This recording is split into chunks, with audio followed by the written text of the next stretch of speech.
Are you sure the swelling in your legs or the dizziness you felt last week is a new illness and not a reaction to a drug you already take? Welcome to Dr. Mercola's Cellular Wisdom. Stay informed with quick, easy-to-listen summaries of our latest articles, perfect for when you're on the go. No reading required. Subscribe for free at mercola.com for the latest health insights. Hello, and welcome to Dr. Mercola's Cellular Wisdom. I'm Ethan Foster, and today we're focusing on prescribing cascades tied to gabapentin, how a side effect gets mistaken for a new disease, why that error adds more drugs, and what you can do to protect your long-term health. I'm Alara Skye.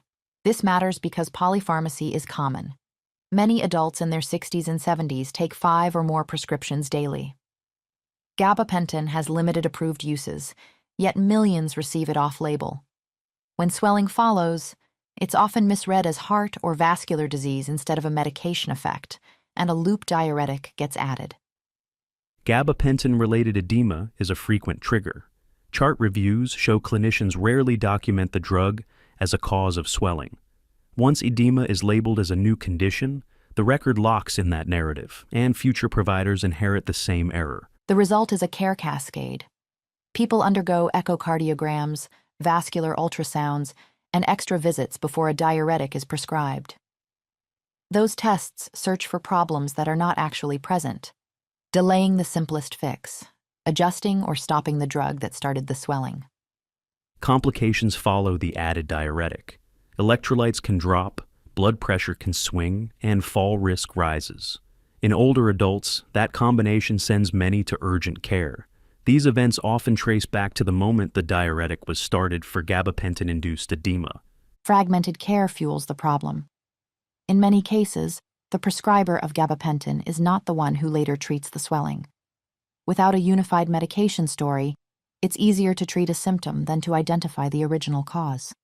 That is how cascades take hold. Large-scale prescription data echo these patterns. In a national analysis of older adults, loop diuretics appeared more often after gabapentinoids than before, confirming a consistent sequence. Start the gabapentinoid, develop swelling, then receive a diuretic. Adults in their late 60s and early 70s were affected more than those 85 and older, likely reflecting different prescribing habits. Medication count matters. Taking 5 to 9 drugs increases risk. Taking 10 or more raises it further. The more complex your regimen, the harder it is for any single clinician to track interactions, timing, and cause and effect. No single profile guarantees safety. Beyond age and total medications, risk is broad across older adults. What increases or lowers the odds is often the care environment itself. Multiple prescribers, incomplete records, and rushed visits. So what signals should prompt a closer look at your medication list? New swelling after a recent prescription change, dizziness without a clear explanation, or a sudden need for added drugs to manage new symptoms. These are flags to review the sequence of events instead of accepting a new diagnosis by default. You can lower your risk by consolidating care. Schedule time with your primary clinician to review every prescription and over-the-counter product you use. Ask directly which medications are essential, which can be tapered, and whether any recent symptoms align with known side effects. Keep a detailed medication list. Write down the drug name, the reason you take it, the prescriber, the start date, and any side effects you notice. Bring this list to every appointment, including specialist visits, so each provider sees the same up-to-date information. Track timing carefully. Record the date a symptom begins and compare it to when a medication was started or a dose was changed. A gap of days or weeks does not exclude a drug effect. Gabapentin-related swelling often appears gradually, which is why it's missed. Use one pharmacy whenever possible. A single pharmacist viewing your full profile can spot interactions and flag risks faster than multiple locations piecing together partial histories. This is especially useful when a new prescription is suggested to treat a symptom that may be drug-related. Ask targeted questions before accepting any new medication. What side effects mimic new diseases? What is the plan to reassess in 2 to 4 weeks? If this is to treat a side effect, can we try adjusting or discontinuing the suspected drug first? Be aware of groups at higher risk. Adults in their 60s and 70s, Anyone already on multiple medications and those seeing several specialists are more likely to enter a cascade. Good insurance and easy access to care can paradoxically increase exposure to overlapping prescriptions. Watch for practical warning signs of too many drugs, difficulty keeping up with timing and refills, financial strain from copays, or confusion about which clinician manages which prescription are prompts to simplify.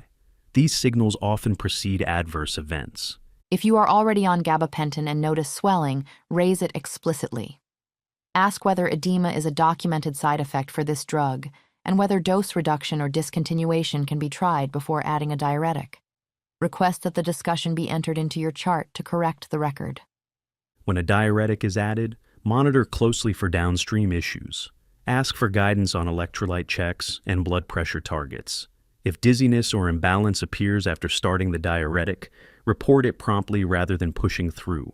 These are not random events. They may be preventable. The core message is simple. A prescribing cascade starts when a side effect is mistaken for a new disease.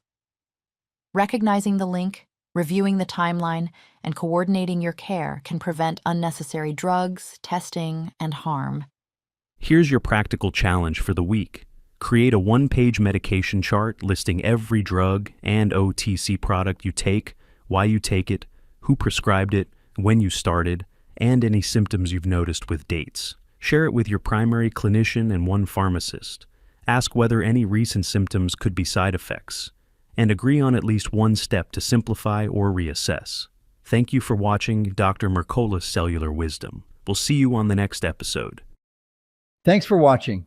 Subscribe now and click the notification bell so you never miss an update. See you in the next video.